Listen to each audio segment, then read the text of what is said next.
Pada Jumat 7 Februari 2025, Mahkamah Konstitusi melanjutkan sidang pemeriksaan perselisihan hasil pemilihan kepala daerah dengan agenda memeriksa keterangan ahli dan saksi yang diajukan pemohon, termohon, dan pihak terkait untuk 6 perkara dari total 40 perkara yang dilanjutkan pemeriksaannya.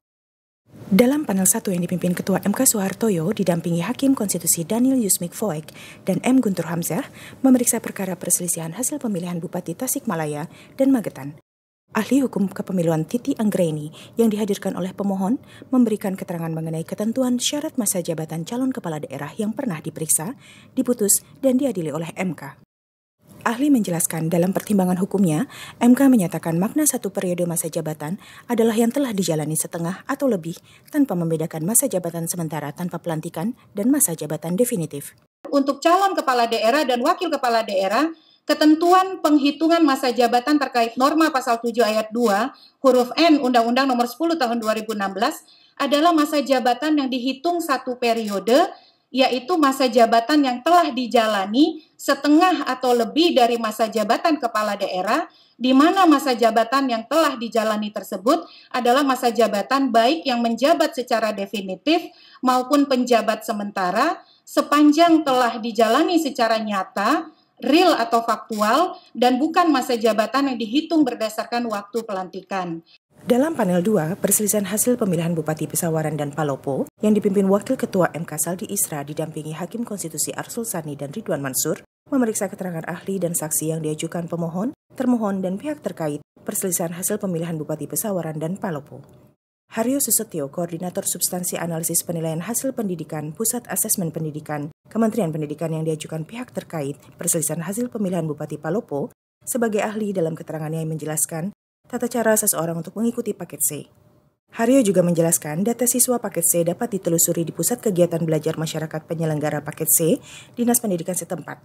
Selain itu, seseorang dapat mengikuti ujian nasional hanya melalui PKBM, tidak bisa mengajukan secara perorangan ke Dinas Pendidikan. Ini kelengkapan untuk seseorang itu ya dinyatakan bahwa dia ikut peserta itu. Apakah ada syarat dokumen lain atau ikutannya lain hasil mereka itu? Apakah ada penilaian-penilaian sebelumnya? Apakah ada tugas-tugas yang secara khusus itu mengikutinya itu kemudian dia dimasukkan di dalam database? Ada nggak? Untuk tahun 2015 sepertinya tidak ada, Pak. Jadi seperti memang ujian rapot. tok ya? Ya, di kami hanya ujian saja. Di rapot dan tugas-tugas lain itu biasanya ada di satuan pendidikan masing-masing. Dari panel 3 yang dipimpin Hakim Konstitusi Arif Hidayat dengan anggota Hakim Konstitusi Anwar Usman dan Eni Nurbaningsih memeriksa 2 perkara perselisihan hasil pemilihan kepala daerah untuk pemilihan Bupati Serang dan Wali Kota Banjarbaru. Ahli Hukum Tata Negara Hairul Fahmi yang diajukan termohon KPU Kota Banjarbaru dalam keterangannya menjelaskan bahwa pemohon tidak memiliki kedudukan hukum untuk mengajukan permohonan perselisihan hasil pilkada. Selanjutnya, terkait dengan pelaksanaan pilkada dengan kotak kosong, ahli menjelaskan berdasarkan ketentuan yang ada, jika terjadi pasangan calon tunggal 30 hari sebelum pemungutan suara, maka penyelenggara cukup mengumumkan pasangan calon yang meninggal dunia atau dibatalkan tanpa ada keharusan mengganti surat suara. Dikatakan demikian karena terdapat dilema hukum antara melaksanakan pilkada dengan surat suara kotak kosong dengan keharusan melakukan pencetakan kembali surat suara atau melaksanakan norma Undang-Undang Pilkada dalam waktu 29 hari menjelang hari pemungutan suara, di mana pemungutan suara tetap dilanjutkan dengan surat suara yang telah dicetak dan memuat gambar pasangan calon yang telah didiskualifikasi di dalamnya. Coba dibayangkan saja secara sederhana. 100.000 di daerah tersebut, 99.999 memilih paslon nomor 2, enggak sah. Sudah dibayangkan itu aja. Apakah itu berarti ada pemilihan? Enggak ada. Enggak ada pilihan, enggak ada pilihan. Artinya, yakin harus memilih satu. Ilmu yakin itu kan prinsip fikihnya itu al-yakinu la yuzalu bisyak.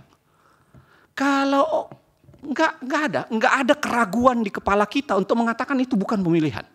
Regulasi juga memberi kewajiban kepada KPU untuk melakukan telaah. Nah, kalau hasil telaah KPU bahwa apa yang direkomendasikan oleh Bawaslu itu memang benar adanya, ya kalau mereka tidak takut sama DKPP, ya dia abaikan. Karena kalau diabaikan rekomendasi Bawaslu yang benar-benar terbukti, ya tempatnya di DKPP. Tim Media MK melaporkan.